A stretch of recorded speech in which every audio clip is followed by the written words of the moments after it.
5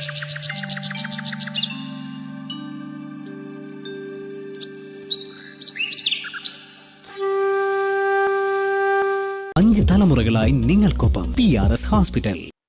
നമ്മുടെ ട്രംപ് വന്നതിന് ശേഷം അദ്ദേഹം എവിടെയൊക്കെയാണ് കൈവയ്ക്കുന്നതെന്നോ എങ്ങോട്ടൊക്കെയാണ് പോകുന്നതെന്നോ യാതൊരു ധാരണയില്ല. ആദ്യം പറഞ്ഞു പരിസ്ഥിതിയും പ്രകൃതിയും ഒന്നും സംരക്ഷിക്കേണ്ട കാര്യമില്ല, മാക്സിമം കുഴിച്ചോളൂ, മാക്സിമം മിനറൽസ് എടുത്തോളൂ, എല്ലാ വസ്തുക്കളും മാക്സിമം എടുത്തോളൂ. പാരീസ് ഉടമ്പടിയിൽ നിന്ന് അദ്ദേഹം മാറി.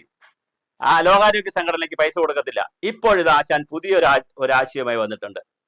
അവിടത്തേക്ക് ലോകരാജ്യങ്ങളിൽ നിന്ന് ഇറക്കുമതി ചെയ്യുന്ന വസ്തുക്കളുടെ തീരുവ ചുങ്കം വല്ലാതെ കണ്ട് കൂട്ടുന്ന നിലയിലേക്ക് പോയിട്ടുണ്ട്. നമ്മെ സംബന്ധിച്ചിടത്തോളം, കേരളത്തെ സംബന്ധിച്ചിടത്തോളം നമ്മുടെ വസ്ത്ര കയറ്റുമതി, അതുപോലെ തന്നെ സമുദ്രോൽപ്പന്നങ്ങൾ, നമ്മുടെ പിന്നെ സ്പൈസസ്, മത്സ്യസമ്പത്ത്, സ്പൈസസ്, പിന്നെ കുറെ വസ്ത്രത്തിന്റെ ഐറ്റങ്ങൾ, ഇതെല്ലാം അമേരിക്കയിലൊക്കെ പോകുന്നുണ്ട്.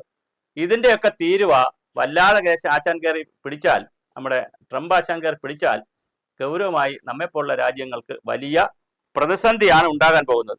അപ്പോ കാർഷികോൽപ്പന്നങ്ങളൊക്കെ ഇന്ത്യ 100% തീരുവയാണ് ചുമത്തുന്നത് എന്നുള്ള പട്ടികയിലുണ്ട്. അലുമിനിയം, ഓട്ടോമൊബൈൽ എന്നിവയുടെ ഇറക്കുമതിക്ക് ഇതിനകം US അധിക ചുങ്കം ചുമത്തിയിട്ടുണ്ട്. അപ്പോൾ മറ്റു രാജ്യങ്ങളിൽ നിന്ന് അവിടത്തേക്ക് ഇറക്കുമതി ചെയ്യുന്ന സാധനങ്ങളുടെ പുറത്ത് വലിയ ചുങ്കമാണ് നമ്മുടെ ട്രംപ് ഏർപ്പെടുത്തിയിരിക്കുന്നത്. അങ്ങനെ ഏർപ്പെടുത്തുമ്പോൾ സംഭവിക്കുന്നത് മറ്റു രാജ്യങ്ങളിൽ നിന്നുള്ള വസ്തുക്കൾ കയറ്റുമതി ചെയ്യുന്നതിന് വലിയ ബുദ്ധിമുട്ട് വരും.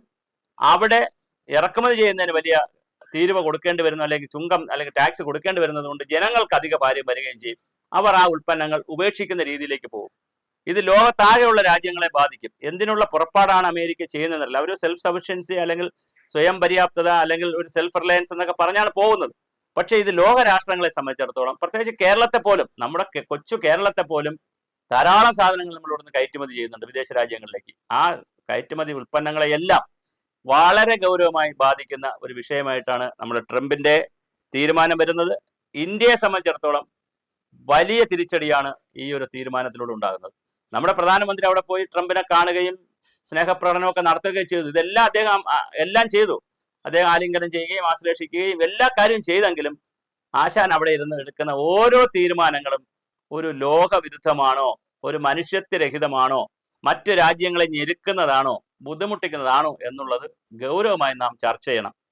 എന്താണ് ഇതിന് പരിഹാരം എന്നറിയില്ല. ഓരോ ഭരണാധികാരികളും വരുമ്പോൾ തീർച്ചയായിട്ടും അവർ കാട്ടിക്കൂട്ടുന്ന വിഷയങ്ങൾ എടുത്ത് പറയുമ്പോൾ നമുക്കൊന്നും ചെയ്യാൻ പറ്റത്തില്ല.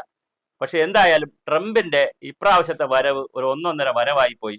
അദ്ദേഹം എല്ലാ മേഖലകളെയും കൈവയ്ക്കുന്നു. പരിസ്ഥിതി മേഖലയെ കൈവയ്ക്കുന്നു, ആരോഗ്യ മേഖലയെ കൈവയ്ക്കുന്നു.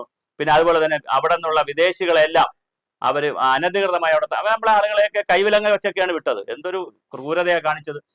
കൈവിലങ്ങ വെച്ച അവിടെ അഭയാർത്ഥികളാണ്, അല്ലെങ്കിൽ അവർ കറക്റ്റ് പ്രോപ്പർ വിസയൊന്നും ഇല്ലാതെയാണ് അവിടെ താമസിച്ചത്. പക്ഷെ അങ്ങനെയുള്ള ആളുകളെയൊക്കെ കയറ്റി വിടുമ്പോൾ ഒരു മാന്യത ഉണ്ടല്ലോ, മറ്റു രാജ്യത്തുള്ള ആളുകളല്ലേ. പക്ഷെ ഈ ഒരു മാന്യത നോക്കാതെ വിലങ്ങ് വെച്ച് കയറ്റി വിടുന്നു.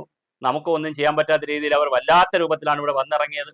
അപ്പൊ ഇതൊരു വലിയ ഒരു ആഘോഷമാക്കി നമ്മുടെ ട്രംപ് ഇതെടുത്തിട്ടുണ്ട്. ഇപ്പൊ ഇതാ തീരുവ അല്ലെങ്കിൽ ചുങ്കം അല്ലെങ്കിൽ ടാക്സ് ഇമ്പോർട്ട് ചെയ്യുന്ന വസ്തുക്കളുടെ, അവിടെ ഇറക്കുമതി ചെയ്യുന്ന വസ്തുക്കളുടെ തീരുവ കൂട്ടിപ്പിടിക്കാനാണ് ആശാൻ തീരുമാനിച്ചിരിക്കുന്നത്. അതിലൂടെ ഉണ്ടാവുന്നത് നമ്മളെപ്പോലുള്ള രാജ്യങ്ങൾക്ക് ധാരാളമായ വസ്തുക്കൾ, സമുദ്രോൽപ്പന്നങ്ങളാവട്ടെ, വസ്ത്രോൽപ്പന്നങ്ങളാകട്ടെ, അതുപോലെ തന്നെ മറ്റ് ഓട്ടോമൊബൈൽ സാധനങ്ങളാകട്ടെ, അലുമിനിയം പോലുള്ള വസ്തുക്കൾ ഇന്ത്യയിൽ നിന്നൊക്കെ ധാരാളം പോകുന്നതാണ്. അപ്പൊ ഇതിനെല്ലാം വലിയ തിരിച്ചടിയാണ് ട്രംപ് തരുന്നത്.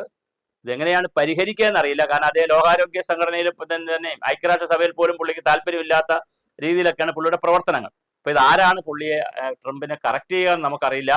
എന്തായാലും അദ്ദേഹത്തിന്റെ തീരുമാനങ്ങൾ ഓരോ ദിവസവും മറ്റുള്ളവർക്ക് തലവേദന ഉണ്ടാക്കുന്ന തീരുമാനങ്ങളുമായിട്ടാണ് ട്രംപ് പുറപ്പെട്ടിരിക്കുന്നത്. അത് ആ രാജ്യത്തെ സാമ്പത്തികമായി മെച്ചപ്പെടുത്തുമോ, അല്ലെങ്കിൽ അവിടെ ജനങ്ങളുടെ ജീവിത നിലവാരത്തെയും വികസനത്തെയും ഉയർത്തുമോ എന്നുള്ളതൊക്കെ കാലം കാത്തിരുന്ന് കാണേണ്ടതാണ്.